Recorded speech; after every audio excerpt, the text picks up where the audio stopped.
L'histoire que je vous raconte se produit la nuit du 3 juillet 2015.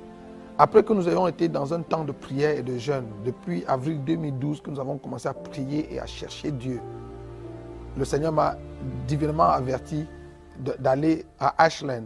Ashland, c'est un camp de prière qui se trouve aux États-Unis, en Virginie. Et je n'avais jamais été à cet endroit, je ne connaissais même pas cet endroit, je n'avais jamais entendu parler. Même comme j'avais été déjà aux États-Unis plusieurs fois, et même en Virginie plusieurs fois, le Seigneur, par son esprit, m'a demandé d'aller à cet endroit parce qu'il voulait me parler. J'ai pris des renseignements et je me suis retrouvé à cet endroit. Et cette nuit donc, du 3 juillet, pendant que nous étions dans le tabernacle, le soir, à l'heure de la prière et l'adoration, je me suis entendu dire une prière que je n'avais pas préméditée. Et la prière, c'était une prière d'enfant. Et je me suis entendu dire, Seigneur, depuis que je marche avec toi et depuis que je te sers, tu ne m'as jamais fait voir où tu habites. Et dès que j'ai dit cette parole, j'ai été enlevé en esprit. Je me suis écroulé à l'hôtel où j'étais tenu et je me suis retrouvé en train de marcher avec un ange qui me conduisait. Nous montions des marches, nous avions comme un escalier devant nous et nous montions des marches. Et nous sommes montés bien haut et nous sommes arrivés devant un grand portail blanc. L'ange qui me conduisait, quand il s'est approché du portail, comme devant une porte automatique, la porte s'est ouverte, l'ange est entré et je suis entré après lui et le portail s'est refermé derrière moi. C'est quand je suis entré, quand le portail s'est refermé derrière moi, que je me suis rendu compte que j'étais en train d'entrer au ciel. Ce soir-là, nous avions un couple d'amis qui était venu de New York et qui était venu nous rendre visite à ce camp. Et quand je suis entré par le portail, le Seigneur a ouvert les yeux de son épouse, de l'épouse de cet ami, et elle m'a vu entrer dans le ciel et elle a dit à mon épouse, je viens de voir ton mari entrer dans le ciel. Donc, c'est comme ça que l'histoire commence. Je me retrouve donc dans le ciel, sur cette rue pavée d'or. Frère, quand la Bible dit que les rues au ciel sont pavées d'or, ce n'est pas une figure de style, ce n'est pas juste une façon de parler, c'est la vérité. Je me suis retrouvé sur cette rue et je marchais avec l'ange qui me conduisait. Ce qui est intéressant, c'est que nous ne marchions pas comme on marche sur la terre, en faisant un, deux, en soulevant les pas. J'avais l'impression que j'avais sous mes pieds un tapis roulant qui nous faisait glisser et on avançait. Et de part et d'autre de la rue, il y avait une belle cité, de belles maisons, de maisons tellement belles que je n'en ai jamais vues sur la terre. Même bien que j'ai voyagé un peu partout dans le monde et que j'ai visité parmi les coins les plus chics de la terre que j'ai visités, j'ai jamais rien vu d'aussi beau. De belles maisons. La verdure, le gazon était d'un vert différent de ce que nous connaissons ici. Les fleurs étaient tellement belles qu'à l'intérieur des fleurs, vous pouviez voir la vie couler dans les fleurs. Et nous avons marché avec l'ange comme ça sur 200 mètres. J'étais curieux, je regardais de gauche à droite. Je me disais que j'allais voir des gens, mais la cité était terminée, les maisons étaient bien construites, elles étaient fermées et elles n'étaient pas habitées. Donc au bout de 200 mètres, à un moment donné, c'est comme si le tapis qui nous faisait rouler s'est arrêté. Et j'avais l'impression d'avoir en face de moi une voiture qui m'avait mis les pleins phares dans les yeux et qui m'éblouissait. La lumière était tellement vive que j'ai fermé mes yeux, j'ai baissé la tête et j'ai dit à l'ange qui me conduisait, est-ce que tu peux demander au chauffeur de la voiture en face de baisser ses phares parce qu'il m'éblouit. Et l'ange m'a dit, Nyangok, ce que tu as en face de toi, ce n'est pas une voiture. Tu es devant la salle du trône. Et la lumière que tu as dans les yeux, c'est le reflet de la gloire de Dieu. Et j'ai été pris de peur. Alors je lui ai demandé, qu'est-ce qu'il faut que je fasse? Et il m'a dit, regarde autour de toi, fais exactement ce que tu vois les 24 vieillards faire. Alors j'ai courbé ma tête, j'ai ouvert les yeux. Et c'est là où je me suis rendu compte qu'à quelques pas de moi, les 24 vieillards étaient couchés tout autour du trône. Ils étaient à plat ventre autour du trône. Ils avaient enlevé leur grosse couronne dorée qu'ils avaient posée au pied du trône. Et ils étaient couchés à plat ventre, les mains étendues devant le trône. Et je me suis couché également comme eux et j'ai étendu mes mains. Et à ce moment-là, j'ai vécu quelque chose d'extraordinaire. Je n'avais jamais vécu quelque chose comme ça. Je n'avais jamais entendu que quelqu'un avait vécu quelque chose de semblable. J'avais l'impression cette nuit-là d'avoir dans mon ventre toutes sortes d'instruments de musique. Et des mélodies célestes sortaient de mon ventre. Sans effort, des mélodies sortaient de mon ventre et montaient devant le trône. Et c'était une musique tellement belle. Au grand bruit qui se faisait autour du trône, on pouvait dire aisément que nous étions peut-être des millions et des millions de personnes qui adoraient Dieu autour du trône ce soir-là. Et c'était tellement bon, c'était tellement beau à vivre que je n'avais pas envie que ça s'arrête. J'étais tellement heureux de vivre ça. Et ça a duré des heures et des heures. Et au bout d'un certain temps, la louange, l'adoration s'est estompée et il y a eu un moment de silence. Quand je suis entré, le portail par lequel je suis entré, c'était la porte de l'ouest, la porte occidentale, et j'allais vers l'est, vers le soleil levant. Et j'avais le trône en face de moi. Mais quand la louange et l'adoration se sont terminées, j'ai ouvert les yeux et je n'étais plus couché à l'endroit où j'étais initialement. J'ai l'impression que pendant la louange et l'adoration, il y avait comme une roue qui nous faisait tourner tout du trône. Et quand tout s'est arrêté, j'ai ouvert les yeux et j'étais plutôt couché à la gauche de l'endroit où j'étais initialement, à la droite du trône. Et de là, j'ai ouvert les yeux et la lumière là-bas était plutôt tamisée et on pouvait regarder. Alors j'ai ouvert les yeux et j'ai levé la tête et j'ai vu au-dessus de ma tête le grand trône blanc. Et il était monté comme sur un chariot. Et le chariot sur lequel le grand trône était monté avait des roues. Et ces roues étaient vraiment étranges. C'était comme des tunnels. Et j'ai guetté dans le tunnel et je pouvais voir la lumière de l'autre côté. Alors, j'ai essayé de regarder pour voir qui était celui qui était assis sur le trône.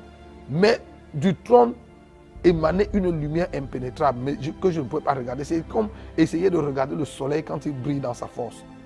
Donc, je n'ai pas pu voir celui qui était sur le trône, mais j'avais conscience, je savais qu'il était là, mais je n'ai pas pu le voir de mes yeux. Alors, j'ai demandé à l'ange, est-ce qu'il est possible que j'entre dans le tunnel?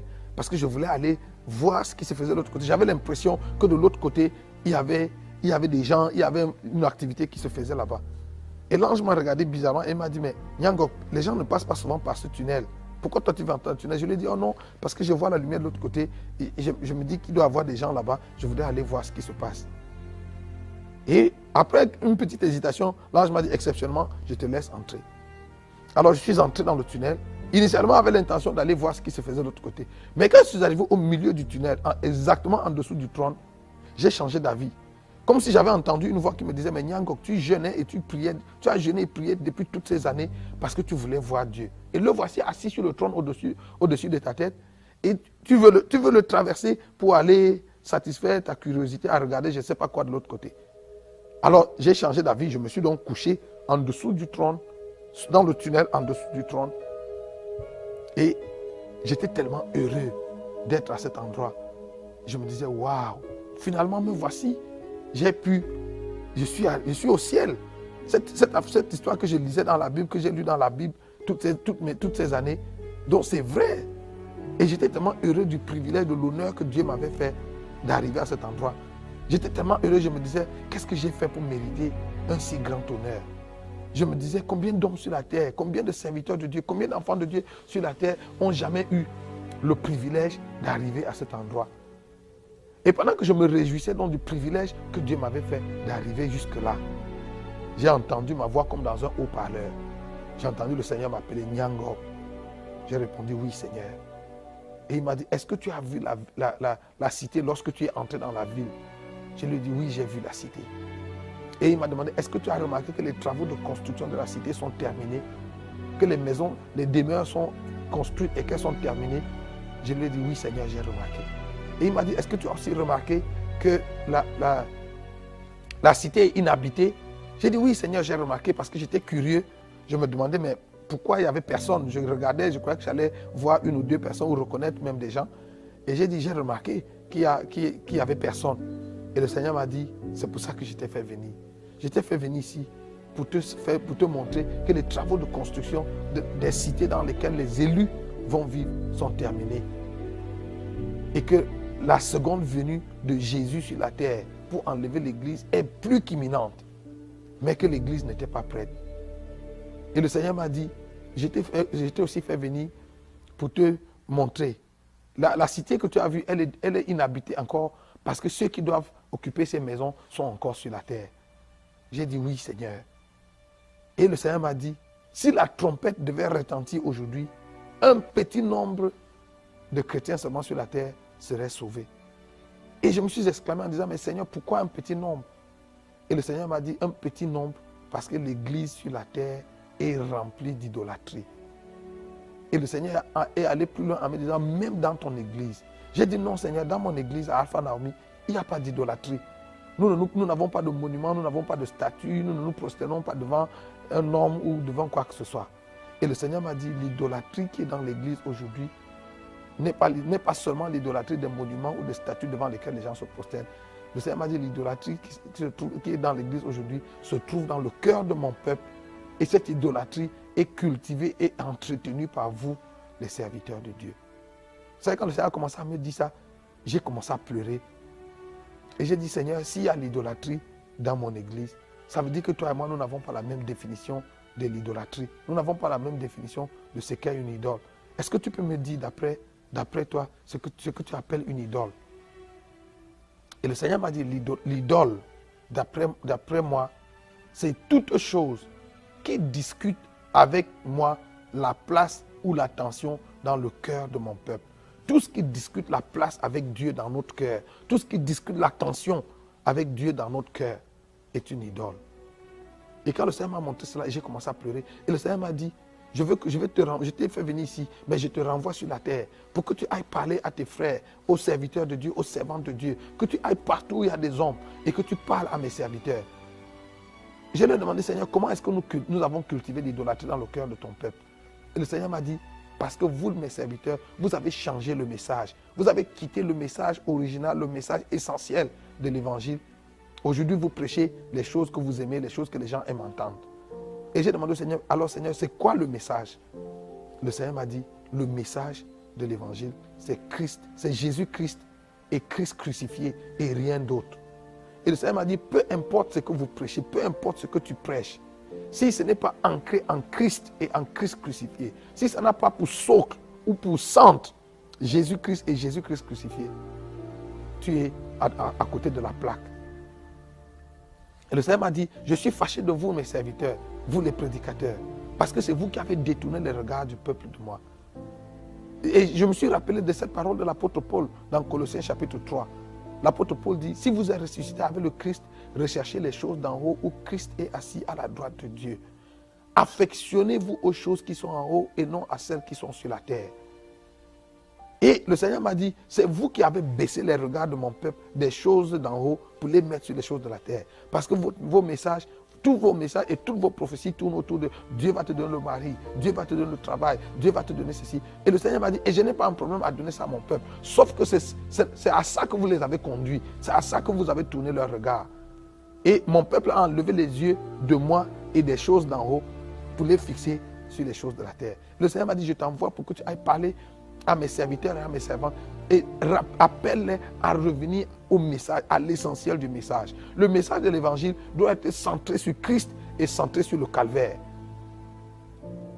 Et frère, pendant que le Seigneur me parlait, je pleurais tellement parce que je me suis rendu compte que l'église est remplie de tellement de choses. Aujourd'hui, le mouvement de la prospérité fait que nous sommes tous à la recherche d'un peu plus d'argent, un peu plus de connexion, un peu plus de percée. Et nous avons perdu de vue le Seigneur. Et pendant que le Seigneur me disait qu'un petit nombre seulement de personnes allaient être sauvées, je me suis rappelé qu'en janvier 2014, j'avais appelé un de mes amis au Bénin qui est prophète pour le saluer et pour lui adresser les vœux de nouvel an. Et quand nous avons fini les civilités au téléphone, il a commencé à me raconter une expérience qu'il avait vécue. L'année d'avant, en 2013, il avait passé 9 mois en retraite de prière. Il s'était enfermé pour chercher Dieu.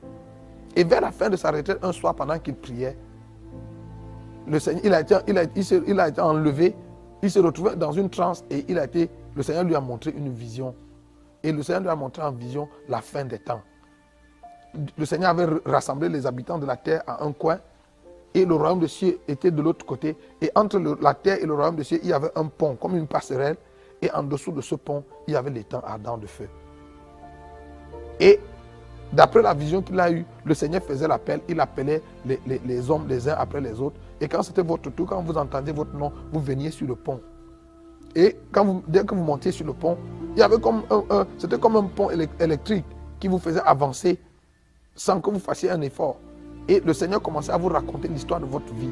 Et plus le Seigneur vous parlait des choses que vous aviez faites sur la terre, plus vous avanciez graduellement vers le royaume des cieux.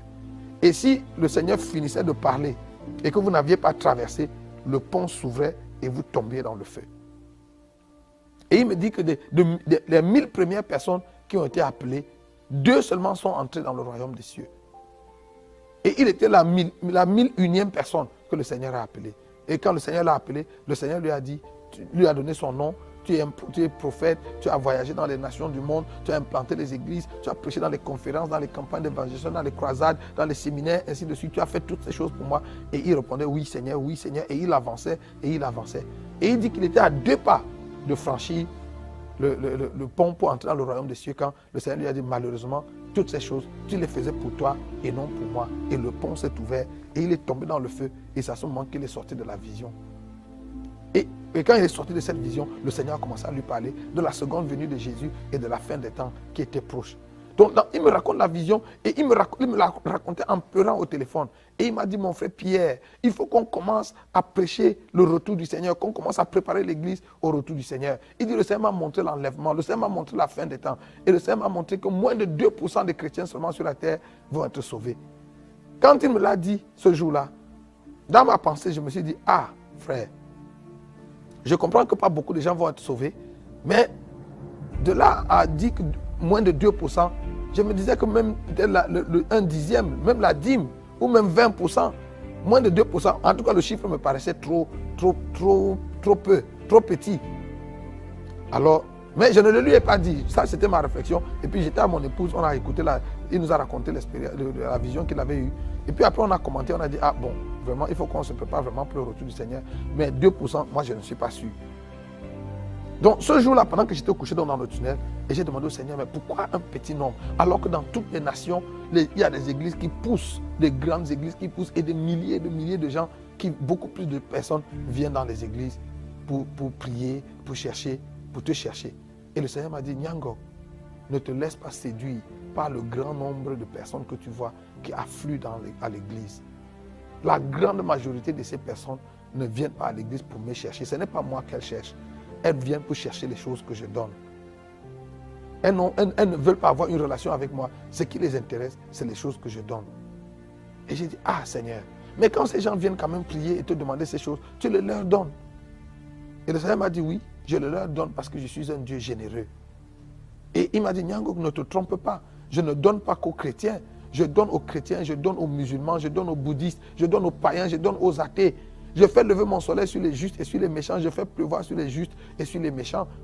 C'est vous les prédicateurs qui avez donné l'impression que Dieu ne donne qu'aux chrétiens. Et que quand Dieu nous donne les choses que nous lui demandons, c'est la preuve que Dieu est d'accord avec nous, que Dieu approuve de notre façon de vivre. Le Seigneur m'a demandé, Nyango, est-ce que tous les hommes riches de la terre que tu connais sont des chrétiens? Je lui ai dit non. Il m'a dit, dans ton pays, tous ceux qui sont au pouvoir, ceux qui gouvernent, ceux qui dirigent ton pays, est-ce qu'ils sont tous des chrétiens? Je lui ai dit non. Et il dit, mais est-ce que ce n'est pas écrit dans ta Bible que toute autorité vient de Dieu? J'ai dit, oui, c'est écrit comme ça. Et le Seigneur m'a dit, c'est moi qui leur ai donné le pouvoir.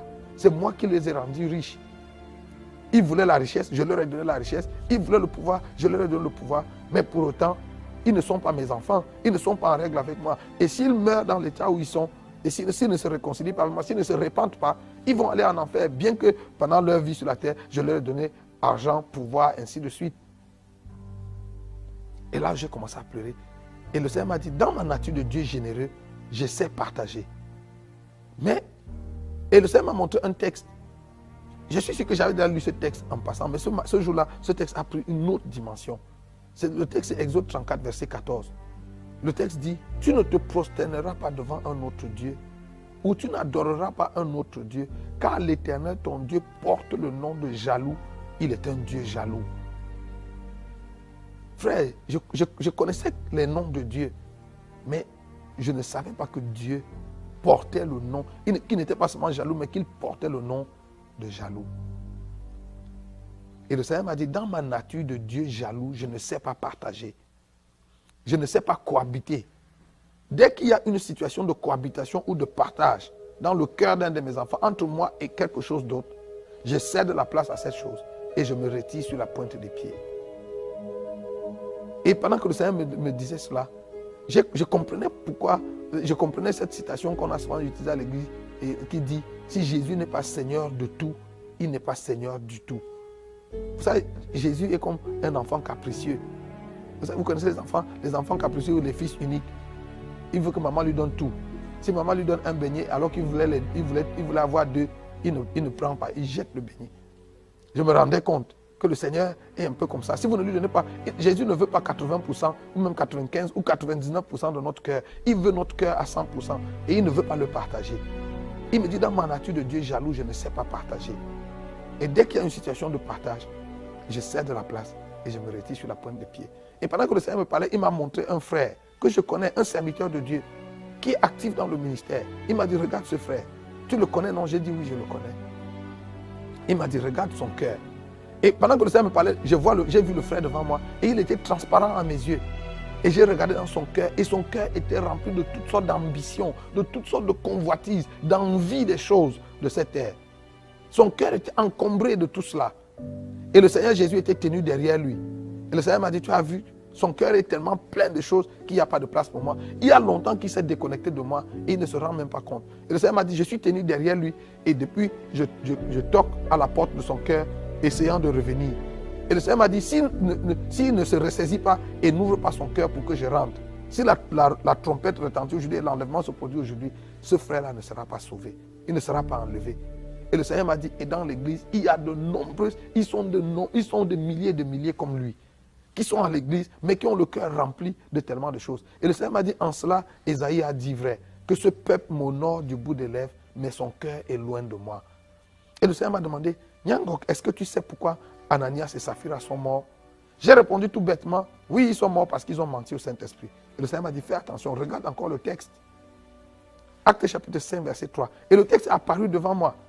Et le texte dit, Pierre dit à Ananias, Ananias, comment le diable a-t-il pu remplir ton cœur au point que tu mentes au Saint-Esprit en retenant une partie de l'argent de la vente de ton terrain? Et le Seigneur m'a demandé, si le cœur d'un enfant de Dieu est rempli de Satan, la place de Dieu en lui est où? Et j'ai dit, ah Seigneur, ça veut dire que Dieu n'a pas de place en lui. Et le Seigneur m'a dit, c'est comme ça l'état de l'église aujourd'hui.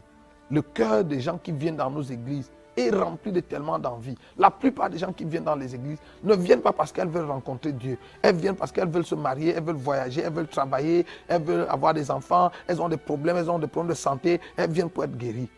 Et c'est ça qui explique même aujourd'hui que les gens vont d'église en église. Parce qu'ils cherchent la pharmacie où il y a le bon produit. Et quand ils ont trouvé le bon produit, ils l'achètent. Vous savez, à l'hôpital, quand les gens sont malades, ils vont à l'hôpital. Il n'y a personne qui habite l'hôpital. Les gens sont à l'hôpital seulement le temps qu'ils sont malades. Et dès qu'ils ont retrouvé la guérison, ils quittent, ils déménagent. Et aujourd'hui, nous voyons ce phénomène, ce phénomène migratoire dans les églises. Des gens qui vont d'une église à une autre. Ce n'est pas Dieu qu'ils cherchent. Ils cherchent la recette, ils cherchent la solution à leurs problèmes. Et dès qu'ils l'ont trouvé, hop, c'est fini. Le Seigneur m'a dit pour te montrer qu'il y a l'idolâtrie dans l'église. Partout où tu vas partager ce témoignage, demande aux chrétiens d'examiner leur vie de prière.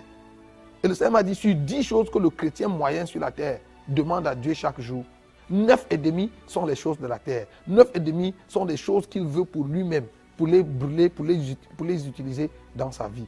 Très peu. Ils sont un très petit nombre de chrétiens sur la terre qui viennent dans ma présence au quotidien parce qu'ils veulent me rencontrer, parce qu'ils veulent parler avec moi, parce qu'ils veulent communier avec moi, parce qu'ils veulent entretenir une relation avec moi. Frère, pendant que le Seigneur me parlait, je sentais le cœur de Dieu brisé. Vous savez, est-ce qu'il vous est déjà arrivé d'être amoureux, de tomber amoureux de quelqu'un ou d'aimer quelqu'un qui ne vous aime pas en retour? Est-ce que vous savez le sentiment que ça fait d'aimer quelqu'un qui ne vous aime pas? Ou alors d'être avec quelqu'un qui ne vous aime que à cause des choses que vous lui donnez. Ceux qui sont mariés savent, dans certains foyers, il y a des maris ou des femmes, des époux qui aiment leur conjoint, qui les aiment à mourir, mais leur conjoint n'a pas de temps pour eux. C'est exactement ce que l'Église fait à Dieu. Le Seigneur nous aime, il nous aime d'un amour profond, il nous aime d'un amour éternel. Mais nous ne l'aimons pas en retour. Ce que nous aimons chez lui, tout ce que nous voulons, c'est les choses qu'il nous donne. Nous voulons qu'il exauce nos prières, qu'il nous donne l'argent, qu'il nous donne le voyage, qu'il nous donne le travail, qu'il nous donne les voitures, qu'il nous donne les maisons, qu'il nous donne ces choses. Et nous n'avons presque pas de temps à passer avec lui. Nous n'avons pas de temps à lui consacrer. Et pendant que le Seigneur me parlait, je sentais son cœur brisé. Et le Seigneur m'a dit, je veux que tu ailles parler à mon église, que tu ailles ramener mon église vers moi. Et le Seigneur m'a dit, vous les prédicateurs, c'est vous qui avez éloigné le peuple de moi. Et pendant que le Seigneur me parlait, il m'a montré un prédicateur qui est en train de prêcher. Il dit, regarde ce pasteur, depuis qu'il prêche, ça fait plus de 30 minutes qu'il prêche, il ne parle pas de moi. Les regards du peuple sont tournés vers lui et non vers moi. Et pendant que je regardais dans ce frère, il était en train de prêcher. Il était en train de prophétiser. Je prophétise que si tu dis Amen, ta percée va venir dans 24 heures. Si tu donnes une offrande, il disait ces choses que nous entendons régulièrement dans les églises. Et le Seigneur a dit, tu vois, ça fait 30 minutes qu'il parle. Et il tourne les regards du peuple vers les choses qu'ils vont avoir. S'ils disent Amen, s'ils se connectent, s'ils donnent une offrande. Mais il ne tourne pas les regards du peuple vers moi. Je suis là, mais il n'amène pas le peuple à me voir. Le Seigneur a dit, vous mes serviteurs, je vous ai appelé, je vous ai envoyé pour que vous tourniez les regards du peuple vers moi et non vers vous. Ce que vous avez fait aujourd'hui, c'est que vous avez tourné les regards du peuple vers vous. Et c'est vrai. Vous savez, aujourd'hui, nous faisons tellement la promotion de notre personne, de nos ministères, de nos onctions, que dans la pensée de nos fidèles, ils ne voient plus Dieu. C'est l'homme de Dieu qu'on voit. Et le Seigneur m'a dit, il est temps que vous retourniez les regards du peuple vers moi. Ramenez le peuple à moi et non à vous. Ça, le Seigneur a commencé à me parler de l'idolâtrie dans l'église. Il m'a dit, certains d'entre vous prédicateurs, quand vous vous tenez sur le pupitre pour prêcher, vous passez le temps à parler de vous, de vos chaussures, de combien votre chaussure a coûté, de combien votre costume a coûté, votre montre, votre voiture et je ne sais pas de quoi d'autre. Le Seigneur m'a dit, est-ce que tu sais qu'il n'y a aucun homme sur la terre qui fera le ministère autant que je l'ai fait en mon temps? J'ai dit oui, Seigneur. Et il dit, est-ce que tu as remarqué que nulle part dans les évangiles, je n'ai moi-même fait aucune allusion ni à mon vêtement, ni à mes chaussures, ni à la maison dans laquelle j'habitais, ni à rien d'autre. J'ai dit oui, Seigneur. Et je lui ai demandé pourquoi. Il m'a dit parce que ça ne faisait pas partie du message. Frères et sœurs, est-ce que vous vous rendez compte? Et c'est ce jour-là que je me rendais compte que Jésus n'était pas vêtu de haillons. Les habits que Jésus portait étaient la griffe, c'était les habits, le haut de gamme de son époque. Mais c'est le jour où Jésus est mort que nous avons tous su que Jésus ne s'habillait pas, il ne mettait pas sur lui n'importe quel habit. Et pourtant, il était si somptueusement vêtu et il n'en a jamais fait allusion. Le Seigneur m'a dit, vos habits, vos voitures, vos maisons et tout ce que vous avez dans votre compte en banque n'a rien à voir avec le message de l'évangile. Et le Seigneur m'a dit, tout ça là, c'est ça qui contribue à cultiver l'idolâtrie dans le cœur de mon peuple. Parce que c'est à ça que vous braquez leur regard. Et ils s'engagent à courir après ces choses parce qu'ils se disent que s'ils les ont, c'est le signe que Dieu a avec eux. Frères et sœurs, le Seigneur a commencé à me montrer les églises. Et le Seigneur m'a dit, regarde, il m'a amené en Afrique, il m'a montré les églises d'Afrique, les églises d'Amérique, d'Europe, d'Asie. Certaines de ces églises étaient tellement grandes que du pupitre, vous pouviez à peine voir la fin de la foule. Et dans certaines de ces églises, des miracles se produisaient, des guérisons extraordinaires. Il y avait des signes et des prodiges qui se faisaient dans ces églises. Et le Seigneur m'a dit, regarde où je me trouve. Le Seigneur était tenu dehors. Il n'avait pas de place dedans. Et j'ai dit, Seigneur, comment des miracles de cette nature peuvent s'opérer dans une église où tu n'es pas? Le Seigneur m'a dit, oui, c'est écrit dans ta Bible. Au dernier jour, plusieurs viendront et diront, Seigneur, nous avons prophétisé en ton nom. Nous avons chassé les démons en ton nom. Nous avons guéri les malades en ton nom. Et je leur dirai, oui, vous avez fait tout cela, mais retirez-vous de moi, vous qui commettez l'iniquité, car je ne vous ai jamais connu. Le Seigneur m'a dit, c'est possible. Et il m'a dit, Nyango, fais attention afin de ne pas être séduit. Parce qu'aujourd'hui sur la terre, il y a beaucoup d'ouvriers d'iniquité qui sont des faiseurs de miracles. Et des foules nombreuses les suivent, mais ils les conduisent à la perdition. Le Seigneur m'a dit, ce n'est pas parce qu'un homme de Dieu fait des miracles et fait des guérisons qu'il est forcément de Dieu. C'est écrit dans la Bible que plusieurs faux prophètes viendront et ils feront tellement de grands miracles qu'ils feront même descendre le feu du ciel. Et le Seigneur m'a dit, il faut que tu demandes à l'église de prier ardemment pour recevoir le don du discernement. Sinon, beaucoup de chrétiens, beaucoup d'élus vont être séduits, vont être entraînés par le mouvement de l'heure.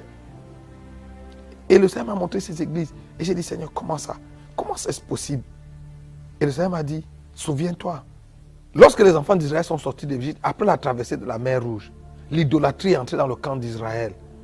Et Israël a commencé à murmurer contre Dieu et contre Moïse chaque jour, parce qu'il se souvenait des concombres et des oignons d'Égypte. Et Ils ont tellement provoqué la colère de Dieu que Dieu a juré dans sa colère que ce peuple n'entrera pas dans son repos.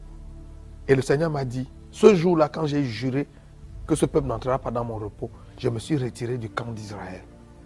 Mais quand Dieu s'est retiré, frères et sœurs, il n'a pas enlevé la colonne de nuée et la colonne de feu. La colonne de nuée était les symboles, les artifices de la présence de Dieu qui les accompagnait dans le désert. Dieu a laissé les symboles de sa présence, les artifices de sa présence au milieu du camp d'Israël, mais lui-même n'était pas là. Souvenez-vous que c'est conduit par cette colonne de nuée et cette colonne de feu que les enfants d'Israël ont marché, ont tourné en rond pendant 40 années dans le désert jusqu'à ce qu'ils soient tous morts. Ils étaient dans cette présence, dans cette nuée qui symbolise la présence de Dieu, mais ils sont tous morts. Aucun d'eux n'est entré dans la terre promise. Et le Seigneur m'a dit, tu te souviens d'Élie? Dans 1 Roi chapitre 18, Élie était sur la montagne de Dieu. Et la Bible dit que Dieu a fait venir le feu. Et Élie a dit, certainement l'Éternel est dedans. Et l'Éternel n'était pas dans le feu. Et l'Éternel a fait venir le vent, a fait venir un tourbillon. Et l'Éternel n'était pas dedans. L'Éternel a même fait venir un tremblement de terre. Et l'Éternel n'était pas dedans. Ensuite, l'Éternel est venu dans une petite et douce voix. Et le Seigneur m'a dit, Nyangok, fais attention. Tu peux avoir sur la terre un ministère de feu, un ministère de tourbillon et un ministère qui provoque des tremblements de terre et rater Dieu. Tu peux avoir ce ministère, on peut avoir un ministère de feu. Aujourd'hui, nous voyons ça dans les églises. Tout le monde crie le feu de Dieu. On peut avoir un ministère de feu et ne pas avoir Dieu. On peut avoir un ministère puissant sur la terre et rater Dieu. Vous savez, quand j'ai vécu cette expérience, c'est là où j'ai compris l'apôtre Paul. Cet homme qui avait vu le 3e siècle, qui est allé jusqu'au 3e siècle, qui avait vu et entendu des choses qui sont difficiles pour le langage humain de reproduire. La Bible dit que Paul vivait dans une crainte. Il dit, je traite durement mon corps et je le tiens assujetti, de peur qu'après avoir prêché aux autres, je sois moi-même rejeté. Si Paul pouvait vivre avec la crainte de rater le ciel, qui sommes-nous, frères et sœurs? Vous savez, j'ai compris, quand j'ai vécu cette expérience, j'ai compris ce que l'apôtre Paul disait aux Galates. Il leur a dit, travaillez à votre salut avec crainte et tremblement. La question du salut de nos âmes est une question fondamentale, frères et sœurs. On ne peut pas badiner avec, on ne peut pas jouer avec. Vous savez, l'apôtre Paul, qui a vécu ces grandes expériences, avait une crainte dans son cœur. La crainte de ne pas rater le ciel. Le Seigneur a continué de me parler et à me montrer l'état de l'église, à me montrer l'idolâtrie dans l'église. Il m'a dit, regarde comment l'idolâtrie se manifeste dans l'église. Quand les chrétiens viennent à l'église et que c'est le moment des offrandes, chacun de nous met sa main dans sa poche et sort un billet de banque, $1, $5, $10 ou 1000 francs, 5000, quelle que soit la monnaie qu'on utilise. On prend une certaine quantité d'argent qu'on met dans le panier d'offrande. C'est notre offrande à Dieu. Mais si pendant le même culte, un prophète commence à prophétiser sur la vie des gens, les mêmes personnes qui venaient de donner à Dieu $1 ou 1000 francs ou 5000 vont rentrer dans leur poche et sortir une somme importante d'argent pour aller mettre sur l'autel pour se connecter à la prophétie. Le Seigneur m'a dit ça, c'est l'idolâtrie. Parce que quand il faut donner à Dieu, quand il faut donner par amour pour Dieu, nous lui donnons les jetons, nous lui donnons la monnaie que nous avons dans nos poches, nous lui donnons les restes. Mais quand il faut donner pour nous-mêmes, pour notre percée, pour notre miracle, nous faisons nous donnons des vraies offrandes. Le Seigneur m'a dit ça, c'est l'idolâtrie. Le Seigneur m'a dit, regarde l'idolâtrie dans l'église. Regarde tous ceux qui sont des travailleurs, fonctionnaires, élèves et étudiants à l'église. Tous les jours de la semaine, de lundi à vendredi ou même jusqu'à samedi pour certains, ils se lèvent chez eux tous les matins à 5 heures pour s'apprêter, pour aller au travail, pour aller à l'école. Ils s'arrangent à être à l'heure pour qu'à 7h30 ou à 8h, ils soient au travail. Mais les mêmes personnes, dimanche matin, viennent à l'église en retard. Le culte commence à 9h ou à 10h et ils arrivent en retard. Et le Seigneur m'a dit, ça aussi c'est de l'idolâtrie. J'ai dit, Seigneur, comment ça? Le Seigneur m'a dit, parce que ces frères ne voient pas que c'est moi la source de leur vie. C'est pour ça qu'ils donnent plus d'attention à leur travail, parce qu'ils pensent que leur travail, c'est ça qui est la source de leur vie. Que leur vie dépend, leur suivi dépend de leur travail, de leurs études, ainsi de suite, et pas de moi. C'est pour ça que quand le Seigneur m'a dit ça, j'ai dit à mes enfants, vous voyez, même vous êtes menacés par l'idolâtrie. Parce que mes enfants, des plus grands aux plus petits, tous les jours, de lundi à vendredi, c'est à 5 heures que tout le monde se réveille. Le temps de se laver, de prendre rapidement le petit déjeuner et de prier pour aller à l'école. Si pendant la dévotion matinale, j'essaye même de rallonger de 2 ou de 5 minutes, ils commencent à s'agiter parce qu'ils ne veulent pas être en retard. Et je leur dis, vous voyez, mais dimanche matin, pour vous réveiller le matin, il faut qu'on maman crie, qu'on bavarde. J'ai dit, ça c'est l'idolâtrie. Vous êtes guettés, vous aussi l'idolâtrie vous guette. Donc le Seigneur a commencé à me montrer tellement de cas d'idolâtrie dans l'église. Et c'était tellement vrai. C'était tellement vrai. Et le Seigneur m'a dit, la plupart d'entre nous, chrétiens à l'église, nous sommes pleins d'ambition. Le Seigneur m'a dit, il y a 2 types de chrétiens et 2 types de serviteurs de Dieu sur la terre. Ceux qui servent Dieu et ceux qui se servent de Dieu. Et le deuxième groupe, ceux qui se servent de Dieu, sont les plus nombreux. Vous savez, pour la plupart des chrétiens aujourd'hui, Dieu n'est pas notre objectif, Dieu n'est pas notre fin. Dieu est le moyen, l'outil que nous utilisons pour arriver à notre fin, pour obtenir ce que nous voulons. Et ça, c'est l'idolâtrie. Frère, Dieu doit être notre fin. La raison de notre amour, l'objet de notre attention doit être Dieu. Pas les choses que Dieu donne. La Bible dit, dans Luc chapitre 12, le verset 29 à 31, Jésus a dit, ne vous inquiétez pas de ce dont vous serez vêtus, de ce que vous mangerez, de là où vous habiterez. Car votre Père céleste sait que vous avez besoin de ces choses. Toutes ces choses, ce sont les païens du monde qui les recherchent. Le Seigneur m'a dit, tout évangile qui vise à satisfaire les besoins des hommes, c'est du paganisme. Vous savez, notre devoir en tant que serviteur de Dieu, ce n'est pas de pouvoir aux besoins des gens, de satisfaire les besoins des gens. Notre devoir en tant que serviteur de Dieu, c'est de conduire les gens à Dieu. Et c'est Dieu qui, en retour, pourvoit leurs besoins. Donc l'objet de nos recherches ne doit pas être de chercher le mari, le travail, ainsi de suite. Nous devons être engagés à chercher Dieu, à aimer Dieu, à nous attacher à Dieu. Et il a fait la promesse que si nous cherchons le royaume de Dieu et sa justice, toutes les autres choses pour lesquelles les autres meurent, pour les avoir, il nous les donnera gratuitement.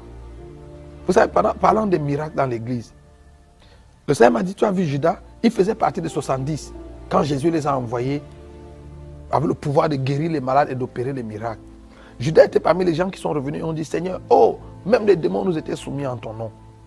Et Jésus leur a dit, ne vous réjouissez pas de ce que les démons vous soient soumis. Réjouissez-vous plutôt de ce que vos noms soient inscrits dans le livre de vie. Le Seigneur m'a dit, je leur ai dit parce que même les ouvriers d'iniquité peuvent faire les miracles, peuvent faire que les démons se soumettent. Et Judas était parmi les disciples de Jésus, dans les mains de qui le pain s'est multiplié. Vous vous souvenez, Jésus, quand il a nourri les foules, il a béni le pain, l'a donné à ses disciples. Et c'est pendant que les disciples partageaient le pain que le pain s'est multiplié. Même dans les mains de Judas, le pain s'est multiplié. Et le Seigneur m'a dit, Judas, c'est écrit dans ta Bible, il est connu comme le fils de la perdition. Et même dans l'évangile de Jean au chapitre 13, le Seigneur Jésus l'a appelé un démon. Mais Judas, malgré son statut de fils de perdition et son statut de démon, a fait les miracles. Donc le Seigneur m'a dit, ne te laisse pas séduire par les miracles. Demande à l'église de prier pour avoir le discernement.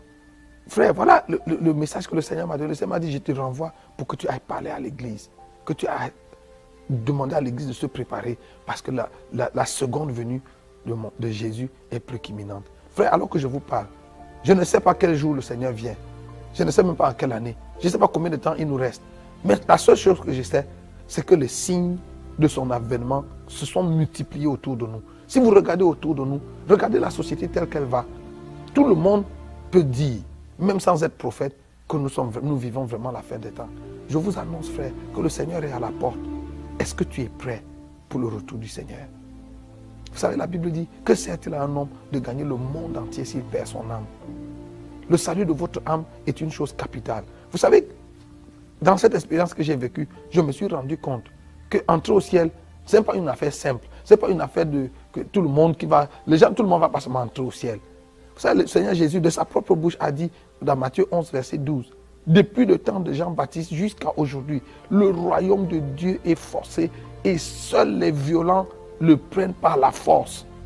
Donc le royaume de Dieu, ce n'est pas pour les gentlemen qui ont leurs mains dans la poche, qui marchent vers le ciel en sifflotant. Si vous devez entrer au ciel un jour, vous devez vous déterminer. Vous devez avoir une résolution ferme et travailler acharnement à votre salut. Encore que Jésus a dit que si votre œil est pour vous une pierre d'achoppement ou si votre main est pour vous une occasion de chute, coupez-le. arrachez votre œil. Il vaut mieux pour vous d'entrer dans le ciel borgne, boiteux ou manchot que d'avoir vos 2 pieds et aller en enfer. Donc, c'est de cette rigueur qu'il s'agit. Si vous devez entrer au ciel un jour, vous devez avoir cette rigueur. Vous savez, un jour, on a demandé au Seigneur Jésus dans Luc chapitre 13, Seigneur, n'y a-t-il que peu de gens qui vont être sauvés? Je crois le verset 23. Au verset 24, Jésus répond, efforcez-vous d'entrer par la porte étroite, car plusieurs chercheront à y entrer et ne le pourront pas. Pourquoi on doit s'efforcer si l'entrée du ciel est acquise? Si l'entrée du ciel est donnée à tout le monde? Non. Le Seigneur a dit, efforcez-vous d'y entrer, parce que plusieurs chercheront à y entrer et ne le pourront pas. Je vous pose la question. Quand Jésus dit que plusieurs chercheront à y entrer et ne le pourront pas, il parle de qui? Jésus ne parle pas là des gens du monde. Parce que les gens du monde ne cherchent pas à entrer dans le royaume des cieux. C'est nous qui sommes à l'église qui cherchons à entrer dans le royaume de Dieu. Et le Seigneur a dit, plusieurs chercheront à entrer et ne le pourront pas. En d'autres termes, il n'y a que très peu qui entreront. Aujourd'hui, alors que tu écoutes ce message, le Seigneur t'interpelle à travailler pour être parmi les gens qui vont entrer au ciel. Vous savez, ce message vient comme une sonnette d'alarme pour nous réveiller, pour que nous puissions nous examiner nous-mêmes. Regarde au fond de ton cœur, quelles sont les idoles qu'il y a dans ton cœur? Quelles sont ces choses auxquelles tu es attaché, qui te détournent de la voie de Dieu, qui te détournent du Seigneur, qui font que Dieu est devenu une chose secondaire ou devenu seulement un élément de décor dans ta vie et pas la chose essentielle. Vous savez, si nous ne faisons pas de Jésus la chose essentielle, nous sommes menacés, nous sommes sur le chemin qui mène à la perdition. Le Seigneur a dit, ce ne sont pas tous ceux qui me disent Seigneur, Seigneur, qui entreront dans le royaume des cieux. C'est celui-là seul qui fait la volonté de mon Père qui est dans les cieux. Frère, alors que je vous parle maintenant, il y a 5 sœurs en Christ qui brûlent en enfer. La Bible les appelle les vierges folles. Ces vierges folles étaient les sœurs en Christ. Elles étaient vierges. Ça dit qu'elles n'avaient jamais connu d'adultère, elles n'avaient jamais commis de fornication, elles n'avaient jamais commis de péchés graves, de gros péchés comme on les appelle aujourd'hui. C'était des femmes consacrées qui avaient vécu une vie chaste, une vie sobre, mais qui à la dernière minute ont raté l'enlèvement et se sont retrouvées dehors, là où il y a les pleurs et les grincements des dents. Frère, il est possible qu'on soit dans l'église toute notre vie et qu'on rate l'enlèvement, qu'on rate le ciel. Vous savez, si aller au ciel n'est pas une chose à laquelle nous sommes vraiment attachés, nous pouvons rater le ciel. Vous savez, l'apôtre Paul a dit quelque chose dans 1 Corinthiens chapitre 15 qui me fait peur. L'apôtre Paul a dit, frère, je vous rappelle l'évangile que je vous ai annoncé, auquel vous avez cru et dans lequel vous avez persévéré et par lequel vous serez sauvés si. Et il dit, si vous le retenez dans les termes dans lesquels je vous l'ai annoncé. Il est possible d'avoir entendu l'évangile, d'avoir cru en l'évangile, d'avoir persévéré en l'évangile et de rater le salut. Si nous ne retenons pas l'évangile dans les termes dans lesquels l'évangile nous a été annoncé. La question du salut est une question fondamentale, une question capitale. Vous savez, ce qu'il y a de plus dangereux avec l'enfer, c'est que sur la terre, quand vous commettez un crime, on vous traduit en justice.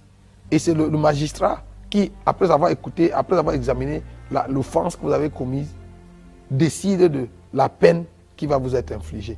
En fonction de la gravité de ce qui vous est reproché, vous allez être condamné à 6 mois, à 1 an, à 5 ans, à 10 ans, à 20 ans, peut-être à prison à vie ou même à la peine capitale. Mais vous savez, en enfer, ça ne se passe pas comme ça. L'enfer, la peine, la sentence est déjà connue. La sentence est la même pour tout le monde. Petit pécheur, grand pécheur, vous avez commis vous avez dit seulement un petit mensonge, ou alors quelqu'un qui a tué tout un pays, qui a décimé des millions de personnes comme Hitler. La sentence est la même pour tout le monde. L'enfer, c'est la condamnation éternelle, la perdition éternelle. Imaginez donc ces 5 vierges qui, pendant qu'elles étaient sur la terre, n'ont pas connu les plaisirs de ce monde, ne se sont pas livrées au péché comme les autres, mais qui vont quand même subir la même sentence que les drogués, les bandits, le grand chemin, les criminels, les grandes prostituées. Frère, si tu m'entends aujourd'hui, voici l'heure de faire la paix avec Dieu. Voici le moment de te ressaisir. Arrête-toi et regarde au fond de toi-même. Est-ce que tu es prêt pour le ciel? Est-ce que tu es prêt pour l'enlèvement? Si la trompette retentissait aujourd'hui, est-ce que tu es sûr que tu fais partie de ceux qui vont t'enlever? Ou bien ton cœur est emporté par la volupté des choses de ce monde, par la convoitise des yeux et l'orgueil de la vie? Est-ce que ton cœur est circoncis? Est-ce que ton cœur appartient vraiment à Jésus? Vous savez, à la dernière page de notre Bible, Apocalypse chapitre 22, les 11 derniers versets, Dieu a inscrit quelque chose dans les derniers versets de la Bible.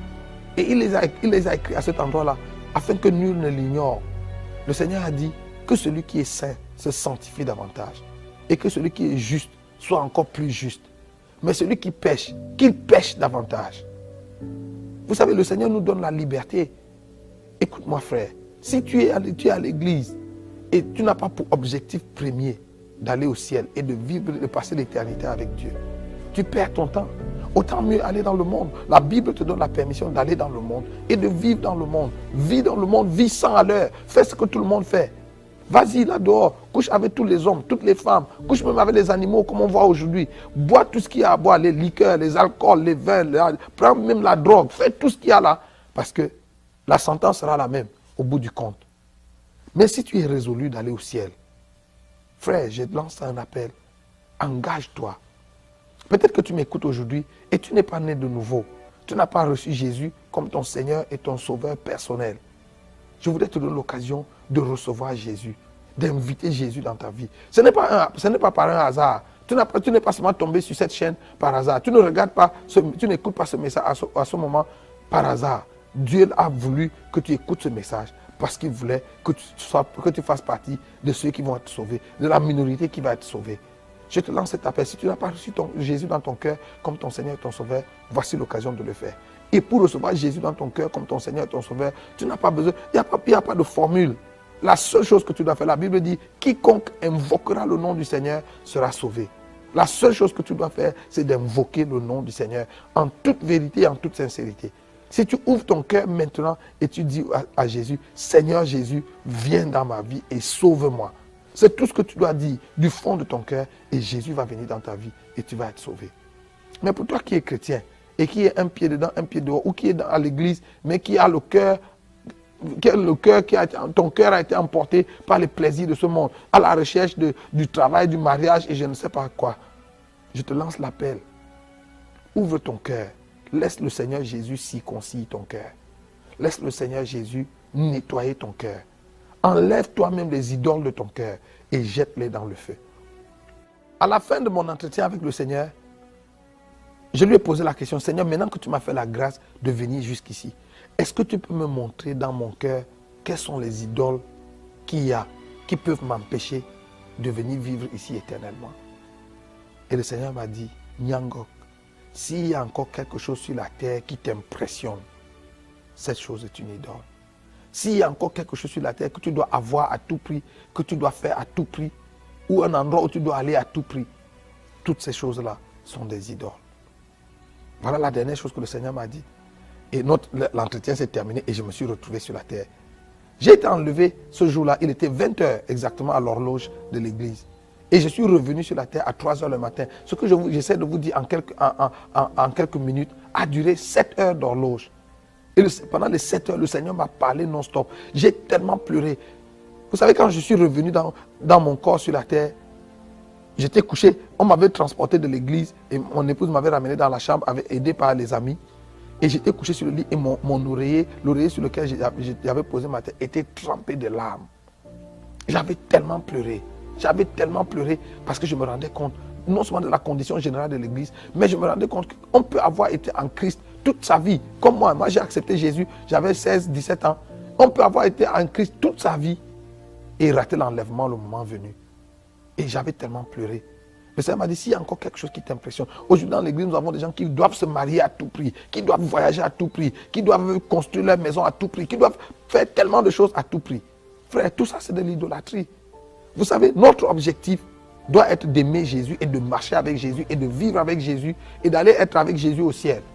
Si chemin faisant, il nous donne des voitures, il nous donne un mari, il nous donne une épouse, il nous donne des enfants, il nous donne l'argent, il nous donne ci ou ça, c'est bien. Mais s'il ne nous les donne pas, notre objectif ne change pas. Nous avons notre pensée résolue d'aller vivre avec Dieu au ciel. Vous savez, un jour, j'ai partagé ce message dans une conférence, dans une grande conférence au Cameroun. Et après ça, un pasteur est venu me voir pour me dire qu'il n'était pas d'accord avec le message que je prêche. Et parce que d'après lui, ce message ne vient pas de Dieu. Je lui ai dit, en tout cas, tu n'es pas obligé d'être d'accord. Mais je lui ai dit, si je te posais la question, pourquoi tu n'es pas d'accord, que me dirais-tu? Quelles sont tes raisons? Il me dit 2 raisons principales. La première raison, c'est que ce message fait peur aux gens. Quand les gens l'écoutent, ce message suscite la peur en les gens. Et pourtant, la Bible dit que Dieu ne nous a pas donné un esprit de peur. Et je lui ai dit, pasteur, si vous êtes vraiment chrétien, et on vous annonce que Jésus va revenir dans les 2 heures qui suivent, et ça ne suscite pas à vous un sentiment de peur, ça ne vous pousse pas à vous arrêter un moment et à vous examiner, à scruter votre vie pour voir si vous êtes en règle. C'est qu'il y a longtemps, vous êtes déjà en enfer, vous êtes déjà perdu il y a longtemps. En tout cas, moi je pense qu'un chrétien normal, si on lui dit, s'il écoute un message comme celui-ci qui annonce que Jésus revient, ça devait susciter un sentiment, pas de peur, mais de crainte. La crainte de Dieu doit s'emparer de nous en nous disant, est-ce que je suis prêt pour le retour du Seigneur? Surtout que le Seigneur Jésus a dit, quand le Fils de l'homme reviendra, trouvera-t-il la foi sur la terre? C'est une question grave. Et je lui ai demandé, quelle est ta deuxième raison? Il dit, sa deuxième raison de penser que ce message ne vient pas de Dieu, c'est parce que le pourcentage qu'on annonce, le pourcentage des gens qui vont être sauvés qu'on annonce est trop petit. Je lui ai dit, frère, tu sais quoi, moi, le Seigneur ne m'a pas donné un pourcentage, le Seigneur ne m'a pas donné un chiffre. Mais si je devais même me référer aux Saintes Écritures, aujourd'hui, je suis convaincu que les 2% que mon ami a annoncé sont même un chiffre plus grand, sont même un pourcentage très grand. Pourquoi? 2 choses. Dans l'Ancien Testament, Moïse a sorti environ 3 millions d'hommes d'Égypte. Et des 3 millions qui sont sortis d'Égypte avec Moïse, 2 seulement sont entrés. Si vous avez une congrégation de 3 millions de personnes et 2 seulement arrivent à la terre promise, c'est quel pourcentage? C'est 0,00000. Et dans le Nouveau Testament, un jour on a posé la question à Jésus sur la fin des temps et l'avènement du Fils de l'homme. Il a dit, il en sera de l'avènement du Fils de l'homme comme il en était au jour de Noé. Et au jour de Noé, la Bible dit que les gens mangeaient, buvaient, se mariaient et mariaient leurs enfants. C'est ce qui se passe aujourd'hui. Le mariage a pris une place tellement prépondérante dans l'église aujourd'hui que beaucoup de chrétiens sont prêts de compromettre leur foi parce qu'ils veulent se marier. Et regarde, au jour de Noé, 8 personnes seulement ont été sauvées. 8 personnes seulement sont entrées dans l'arche. Le reste de la création, de l'époque de Noé, hommes et animaux, a péri. Je ne sais pas combien d'hommes il y avait sur la terre au temps de Noé. Mais si Dieu a sauvé 8 personnes, supposons qu'il y avait 100 millions de personnes sur la terre à cette époque. Même si on prend seulement 5 millions de personnes ou 10 millions de personnes, et que sur les 10 millions qu'il y avait sur la terre au jour de Noé, 8 seulement ont été sauvés. C'est quel pourcentage? Et le bon Dieu, assis au ciel, a vu toute la création de l'époque décimée par les eaux. Et il n'a rien fait pour les sauver parce que la porte du salut s'était refermée dans l'arche. Donc au jour d'aujourd'hui, je suis même convaincu que 2%, c'est un chiffre très grand. C'est pour ça qu'il faut que tu t'efforces, frère, de faire partie de la petite minorité qui va être sauvée. En fait, la raison pour laquelle le Seigneur m'a renvoyé, et je vous annonce, je vous dis, frère, le ciel est tellement beau que chaque fois qu'on y entre, personne n'a envie de sortir. Ce jour-là, le Seigneur a dû me forcer de rentrer. Vous savez, quand je suis entré au ciel, c'était tellement beau que je n'avais pas envie de revenir. Oui, je pensais à ma femme, je pensais à mes enfants, je pensais à tout ce que j'avais ici sur la terre. Mais ça n'avait rien, aucune commune mesure. On ne pouvait pas comparer ça à la gloire du ciel. En fait, quand le Seigneur m'a dit, je te renvoie, je lui ai dit, non Seigneur, moi je veux rester ici, je ne veux plus partir. Le Seigneur m'a dit, il faut que tu retournes parce que ta mission n'est pas terminée. Donc aujourd'hui, je voudrais lancer cet appel. Toi qui m'écoutes, que ce soit que tu sois en train de regarder ça à la télé, dans ton ordinateur, ou même que ce soit en audio, que tu l'entends dans une radio, je voudrais te donner l'occasion. Tu as écouté ce message et il a interpellé ton cœur. Le Seigneur t'a interpellé par ses paroles. Et tu veux naître de nouveau. Tu veux être réconcilié avec Dieu. Je vais prier avec toi. Pose ta main sur ton cœur et invite Jésus. Dis simplement, Seigneur Jésus, viens dans ma vie. Sauve-moi maintenant. Au nom de Jésus. Si tu le fais du fond de ton cœur, Jésus va venir dans ta vie à l'instant même et il va faire de toi son enfant. Je voudrais prier pour toi qui viens de faire cette prière, de prendre cet engagement au fond de ton cœur. Seigneur Jésus, je te rends grâce pour ces hommes et ces femmes, ces frères et sœurs qui ont entendu cette parole aujourd'hui et qui prennent l'engagement de te recevoir, de faire la paix avec toi. Par l'autorité que tu m'as donnée en tant que ton serviteur, je déclare le pardon de leurs péchés au nom de Jésus. Et je demande que leur nom soit inscrit maintenant dans le livre de vie de l'agneau et que la main de Dieu soit sur eux. Scelle-les du Saint-Esprit de la rédemption jusqu'au jour de ton avènement. Au nom puissant de Jésus-Christ. Amen. Et je voudrais prier pour toi aussi qui as écouté ce message qui est chrétien, qui est serviteur de Dieu, servant de Dieu, et tu te rends compte que l'idolâtrie a gagné ton cœur. Il y a tellement d'idoles dans ton cœur. Et tu veux recevoir de Dieu la grâce pour te défaire, pour te débarrasser de ces idoles. Je vais prier avec toi. Si tu veux, pose ta main aussi sur ton cœur et nous allons prier ensemble. Seigneur, voici tes serviteurs et tes enfants pour qui je prie maintenant. Étends ta main sur nos vies. Que sanctifie-nous par ta vérité, car ta parole est la vérité. Laisse que cette parole qui a été prêchée aujourd'hui circoncise le cœur de ton peuple. Nous débarrasse de toute forme d'idole. Nous débarrasse de toute forme d'idolâtrie. Au nom de Jésus.